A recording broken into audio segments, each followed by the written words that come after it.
啵嗶嗶啵，阿美阿美星，嗶啵嗶啵嗶嗶啵，阿美阿美星，嗶啵嗶啵嗶嗶啵，阿美阿美星，嗶啵嗶啵嗶啵，阿美星。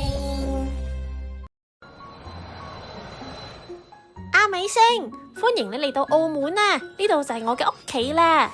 哇，呢度同阿美星球好唔一樣啊！我帶你周圍行下，睇有咩地方可以做基地啦。好啊！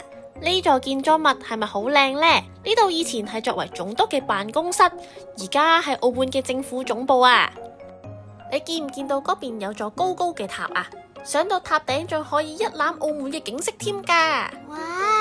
福隆新街喺澳門好有名㗎，你睇下街道兩邊都有青磚紅瓦頂嘅屋仔，好靚㗎！呢度建立基地好似都唔錯喎。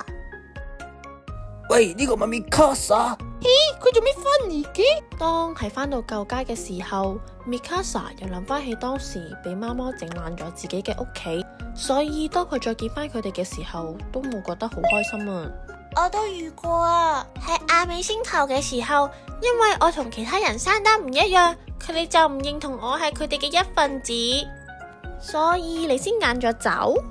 我仲係好中意阿美星球噶，我想要改變，令到佢哋變翻正常。你要唔要試下同佢哋解開呢個誤會啊？既然你咁講，我就去試下啦。你哋做乜又翻嚟嘅？你唔係唔中意呢度嘅咩？我翻嚟係想同你哋和好噶，以前嘅事其實個誤會嚟嘅。